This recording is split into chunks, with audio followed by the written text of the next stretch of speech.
بسم اللہ الرحمن الرحیم۔ السلام علیکم دوستو، روزہ کیا ہے؟ روزے کو عربی زبان میں صوم کہتے ہیں اور صوم کا معنی ہے رک جانا، یعنی لغت میں صوم کا معنی ہے رک جانا، اور اصطلاح شرعیت میں اس کا تعریف یہ ہے: الامساک عن المفطرات مع اقتران النیت به من طلوع الفجر الى غروب الشمس۔ تفسیر قرطبی۔ روزے کی نیت کے ساتھ ہر قسم کے مفطرات یعنی کھانے پینے اور جماع سے رک جانا، اس کو صوم کہتے ہیں عربی میں اور اردو میں روزہ۔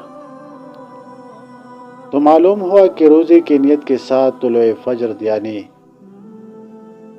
صبح صادق سے لے کر غروب آفتاب تک کھانے پینے اور مباشرت سے باز رہنے کا نام ہے۔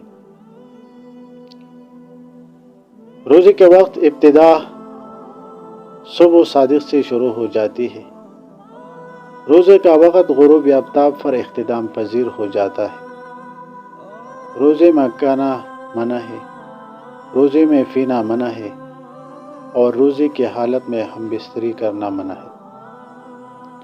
یہ تو صوم روزہ تھا، اور اس کی حکمت یہ ہے کہ برادران اسلام، روزے میں بہت سے حکمتیں پوشیدہ ہے کہ اللہ تبارک و تعالیٰ کو حکیم اور علیم ہے، اور اس کا کوئی کام حکمت و دانائی سے خالی نہیں ہے۔ اللہ تبارک و تعالیٰ نے ملائکوں میں ارشاد فرمایا: انی جاعل فی الارض خلیفہ، میں زمین پر اپنا نائب بنانے والا ہوں۔ ملائکوں نے عرض کیا: اتجعل فیہا من یفسد فیہا، اے اللہ تبارک و تعالیٰ، ایسا کوئی نائب کرے گا جو اس میں فساد کرے گا؟ ارشاد ربانی پھر ہوا: انی اعلم ما لا تعلمون، مجھے معلوم ہے جو تمہیں نہیں جانتے۔ پھر اللہ تبارک و تعالیٰ نے سیدنا آدم علیہ السلام اور ان کے اولاد پر روزہ فرض کیا، اور انبیاء کرام علیہ السلام اور ان کی امت روزے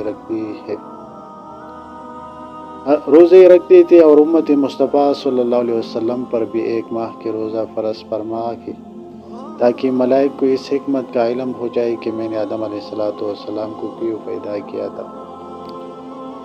ملائک جن میں کھانے پینے اور شہوت کی طبعی طور پر صلاحیت نہیں ہے، ان خواہشات کو انسان میں پیدا کر کے روزہ رکھنے کا حکم بھی دیا تھا، تاکہ فرشتوں کو معلوم ہو جائے کہ میرا بندہ خواہشات نفسانیہ کے باوجود بھی فقط میری رضا کے لیے اپنی خواہشات سے رک ہوا ہے، اور روزہ رکھ کر میری وصل قرب کا طالب ہے۔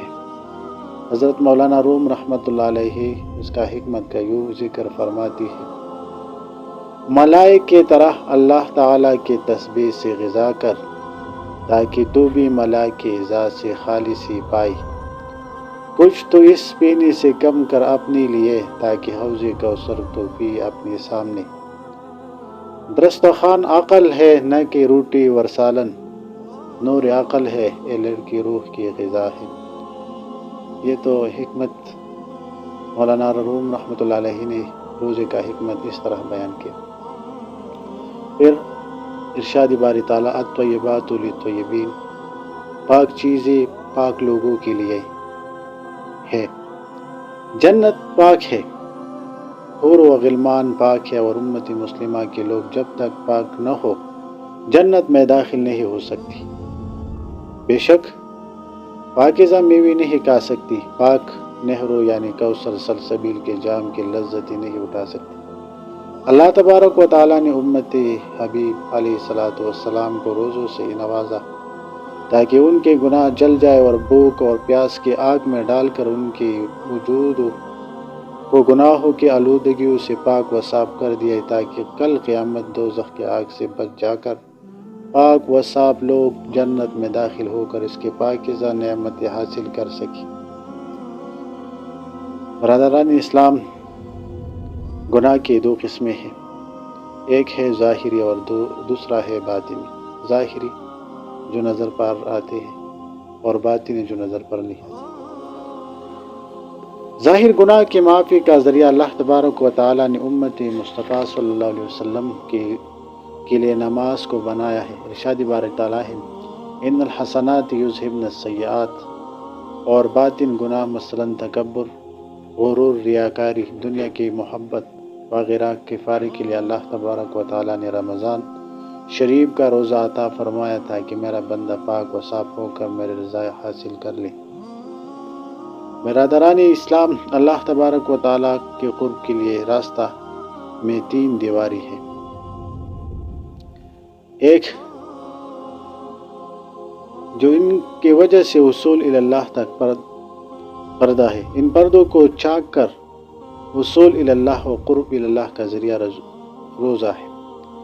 سب سے پہلا پردہ انسانی بدن کا محبوب، جو انسان بدن کی محبوب چیزیں ہے، کھانا پینا، خواہشات نفسانی ہے۔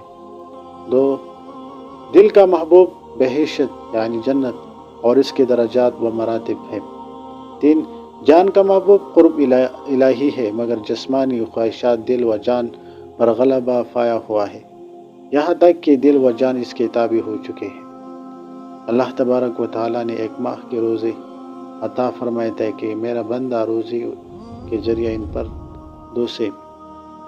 ان تمام پردوں سے نکل کر میرے قرب حاصل کر سکے اور میرے اس عظیم شان بابرکت والا مہینے کی جو اجر ثواب ہے وہ حاصل کر سکے اور اپنی گناہوں کی مغفرت کی دعائیں کر سکے۔ اللہ تعالی ہم سب کو رمضان المبارک کی تمام خیر و برکت اور رحمت کی جو اللہ تبارک و تعالیٰ نے مقرر فرمایا ہے، ہم اور آپ کو کامل حصہ عطا فرمائی۔ وما علینا الا البلاغ المبین۔